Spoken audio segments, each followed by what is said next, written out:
Howdy, y'all. Hey, this is going to be sort of a outlined response to Sexy MGTOW and Neo Unplugged. Now, they started this whole thing on personality types. Now, I won't go into the background of its psychology. I had to dump a bunch of that knowledge, make room for other stuff. But I studied it. I kept sort of the general roots, the consensus, the applicable stuff to systems and biology and stuff. I'm not so into labels. I still believe in that, with billions of people on the planet. Only bigots use labels. Labels are lazy. I sort of, all you have to do to be a MGTOW is be a man and not be married. That's it. And we won't get into the weird biological issues. What makes a man? It's weird. It's technicalities. Now, I took that test, and I guess I came up as an INTP, which makes sense. I mean, this description that's up on the screen right now was pretty clear.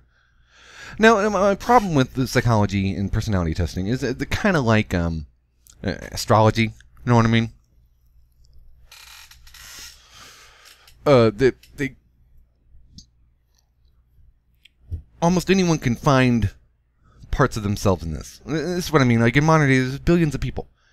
Like I've met so many people who are similar. But let's just go do a little INTP narrative. Okay, I'll do this. Natural born thinkers. That's a little egotistic to admit. Have a calm exterior. But this belies a deeply passionate soul. Yeah, I may appear very calm sometimes. Maybe too calm. Inappropriately affected. But, yeah, I got feelings. I've been trying very hard to get rid of my feelings. Often come up with systems with which to solve problems and are quick to correct others. To solve problems, maybe. Yeah, I mean, I've done that. Me and my ex used to do that all the time. It's like, you give us a problem, and if we can't give you a solution, we'll tell you what the source of your problem is, and then you can figure out how to solve it. Quick to correct. I've learned to. I'm older now. I've learned to not do that so much. People think it's arrogant. Tend to get so lost in thought. Yeah, I get my ideas rapid. Sometimes they come rapid fire, and it's just I see it and. My thing is I have to watch something over and over and over and over and over again and long-term potentiate the ideas that pop up so that I can then organize them. That's why I waste a lot of times on... I have very few shows that I watch. Very few. I have Netflix and like I would love to spend my whole life looking at other people's work. But hey, I've already spent my half my life, appeasing my laziness and intellect in my body, with sex, drugs, and rock and roll. It's... moving on. In the pursuit of information that they neglect to listen to others. Now, boy howdy, I used to just... The more and more I got access to databases in college, and the more and more, when I first got Netflix, all I did was watch documentaries. I love it. Documentaries about religion and documentaries about astronomy, physics. I love it. Even though that's not what I'm technically trained in. I prefer biology. It's more hands-on. It's more material. More I can feel it. But yeah. And so then to go into a little bit more about myself, and sorry, it's going to be pretty long. So, as a child... I was a very misunderstood child. Very misunderstood. But, teachers treated me well. They let me slide a lot. Girls treated me well. Because I was so withdrawn, I appeared as if I was calm. Occasionally I would, they would call act out. They tried to call me attention deficit, but, it wasn't. It was so confusing. 3/4 of the time, 80% of the time, I would be a good little chair sitter. Sit there and listen. But then, hey, hold on. I see something. I get it. Hold on. And then I, steal the show. And then life went on. I was oblivious. Life's pretty easy when you're, how shall I say, not in a constant struggle for day-to-day survival. When you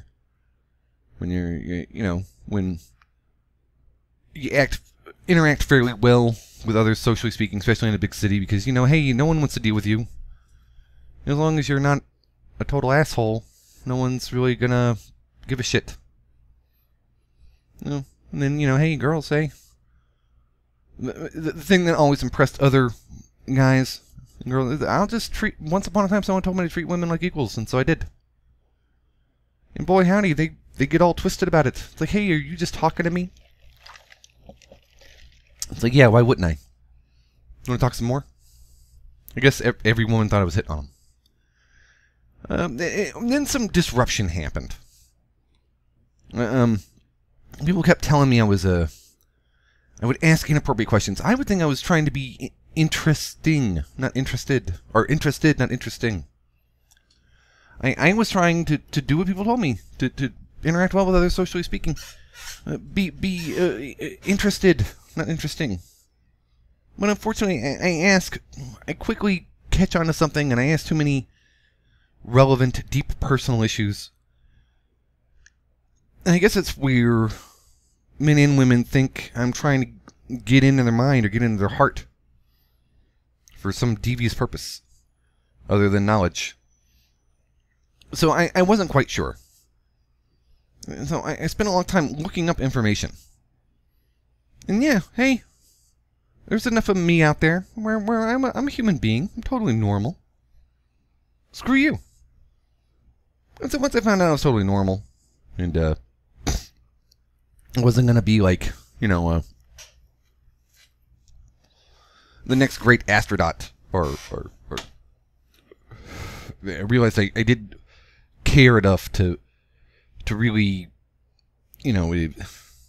anything. I wasn't going to be a great athlete. I wasn't going to be... It just seemed like being normal was great. Because people were telling me I wasn't normal. I tried really hard to be normal. So then, what's the next step in being normal? Well, the relationship.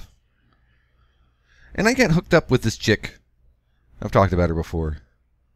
And I looked up this INFP thing.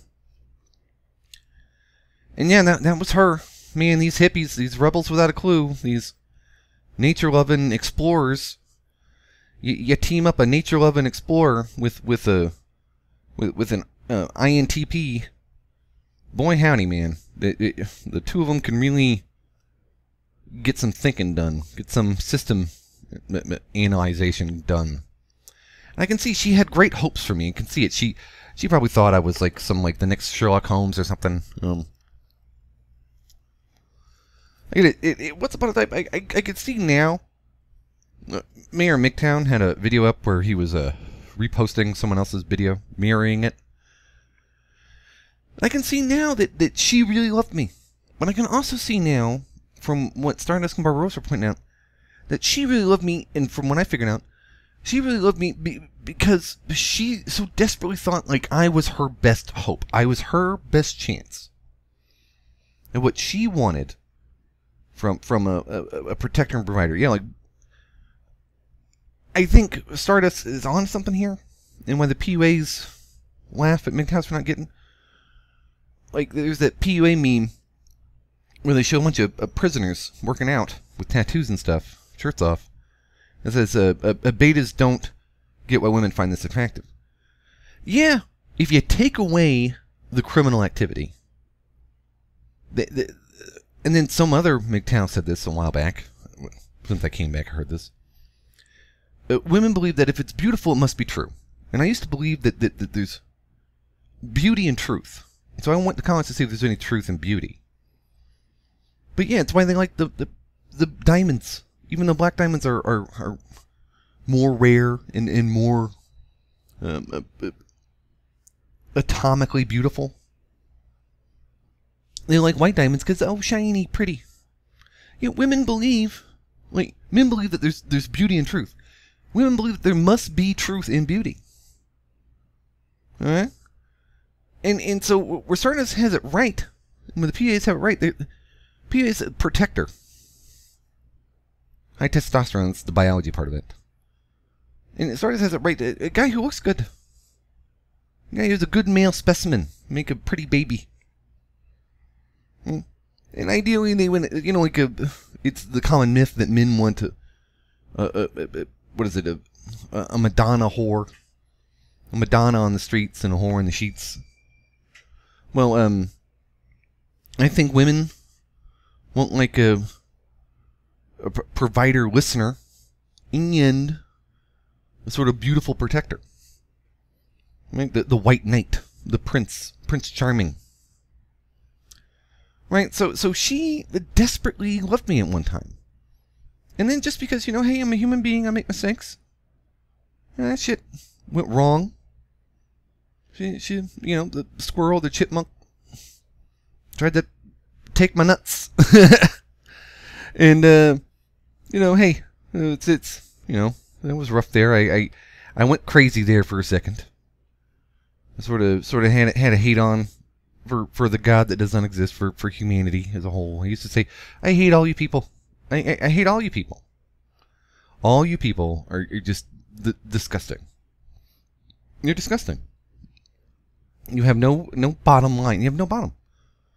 Yeah, I'm going to say this. When I was in the throes of the insanity, they actually thought I was this Joker guy. Because I was so, like, eerily, creepily smart and survivable. Like, they would throw crap at me. That somehow I would dodge that bus. And eventually they had to break the law. They had to break the rules. Just to get me to stop, you know, tearing apart their God and their religion, like their belief system, their political. Yeah, I was a little angry. While claiming to have no religion, I was actually devoutly worshiping her. And then once she left, I was trying to kick their God on the balls. The sort of wisdom of the show community. But, you know, all the hypotheses they made were improbable. Improbable. You know, no one, the very few people are rapists. Even fewer are killers. And even fewer are serial killers. And then just the craziest of the crazy. And then finally I realized, you know, like the song says, I once had a life, or rather life had me. I was one among many, or at least I seemed to be. And then I read an old quotation in a book just yesterday. It said you're going to reap just what you sow. The debt you make, you have to pay. And so, yeah. And then I recently realized, I was being gaslit like unbelievable. And what the irony is that sociopaths use gaslighting. Gaslighting is where you blatantly lie to somebody, or you rearrange the facts that would support a conclusion that happened in the past. If I wasn't clear about that, you could go look it up. You know, I was being gaslit for so long. The good news is that I was oblivious. It didn't really matter to me. I was like, yeah, whatever. But then when people who had no reason to gaslight me were gaslighting me, just, you know, getting on the fun, I almost lost my mind. I almost had a breakdown, which is what the goal of gaslighting someone is. Make them have a breakdown. And I found out that, and this is me trying to give them the benefit of that. This is me showing them that I'm a better person. That I'm a good person. That humanity is disgusting in general. And that's not me being a misanthrope. It's just how I was feeling back then. When you break the law, sociopaths break the law. When you break the law, you kind of force yourself into gaslighting. You have to start covering up evidence of it. You have to start lying about it. And then one lie leads to another, and you go further and further down the rabbit hole. And then before you know it, you have turned yourself into a sociopath, because you have to pretend You have to control your affect. You have to separate your affect from your emotions, from your fear of being caught, so that you won't get caught. And then that eventually wears on you if you're not a sociopath. If you're not actually a sociopath, gaslighting will drive you insane too. And so once I realized that, and realized that everyone was wrong about me, I felt better. About myself. I felt better, and because I'm going to try to hurry this up, because I always do this to you when I do my rambling. I decided to wait. I was like, look, waited this long. Everyone tells me I need patience. You know, they were wasting years of my life telling me, be patient, just hoping I'd move on. I had nowhere to go. I was like this leopard in the tree. Nowhere to go. Oh, fuck it. It's safer up here. It's safe here. No one's gonna gaslight me up in my tree. You know, okay, hey, I can be alone. Give me a book. Internet connection. I'm cool. Yeah. If something's bound to show up, just bide my time. And you know, I was sort of starving to death. I was still being gaslit a little. I was being abused still, because everyone thought it was fun. Everyone thought it was fun to be on the abuse screw him bus, break the law and lie to him. It's fun. It's fun because he can't figure it out, because he keeps giving you the benefit of the doubt. And then I found MGTOW. Now, MGTOW saved my life. And it allowed me a place to where I could sort of, in a sort of secondary, sort of a hobby kind of way, use my knowledge, skills, and abilities. I mean, yeah, Stardust was very impressive with his knowledge of evolutionary psychology, which is not his official academic scholastic vocation. And so is Barbarossa. It was impressive, but it seemed as if they had little hope. It seemed as if they were, how shall I say, even though they were still engaging with women at times, or referencing it, it seemed as if, I mean, man, it's a little harsh.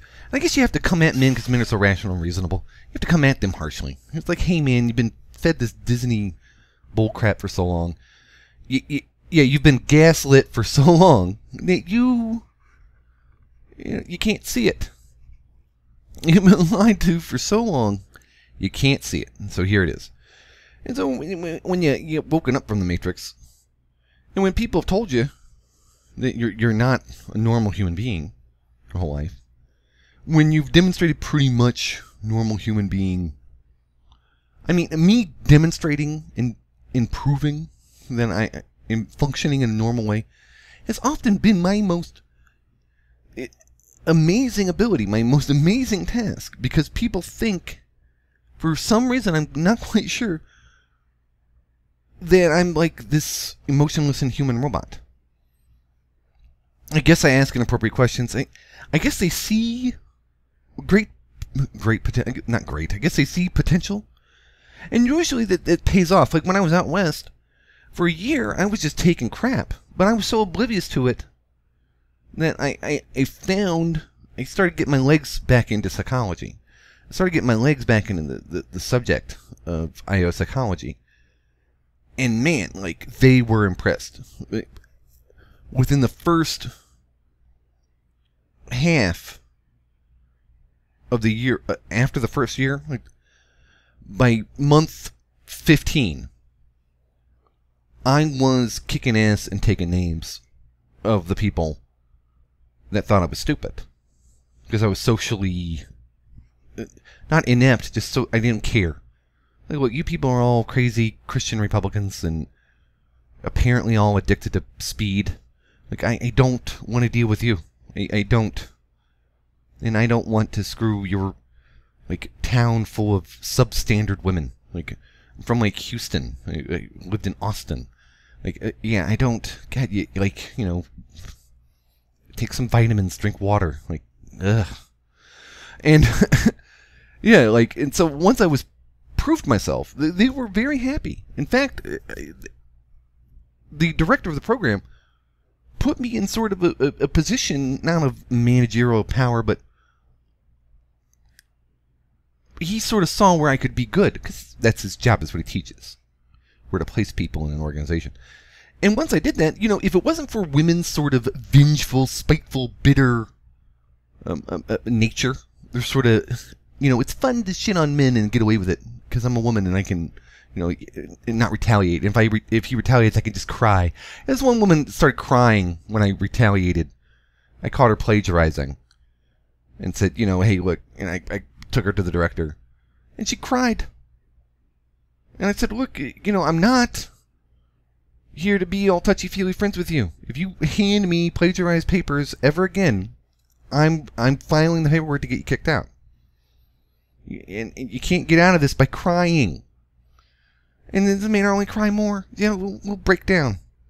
Yeah, it's like the one guy from the Mayor MGTOW video. It's women's. It's in their toolkit. It's in their weapon box.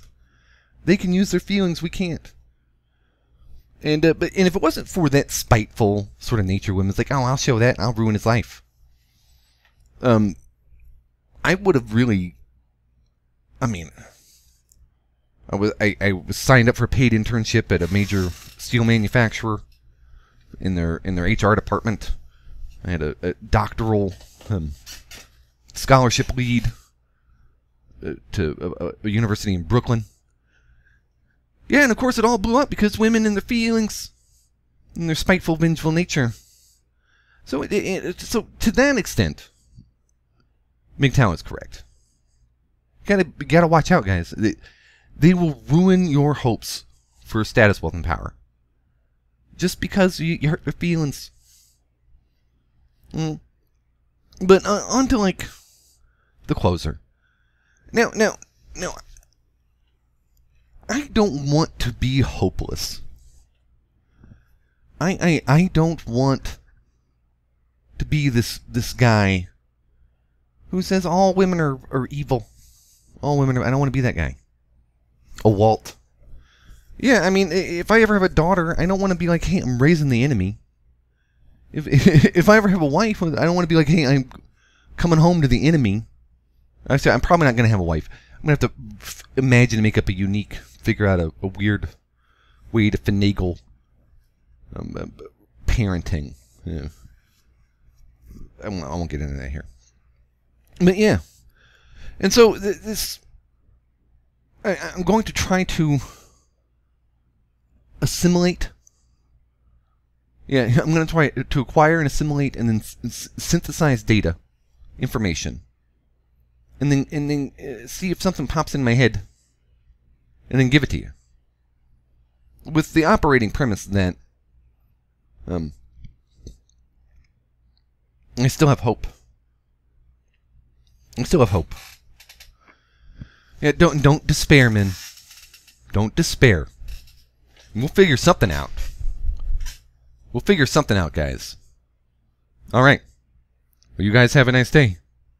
And always remember to go your own way. Yours truly, M.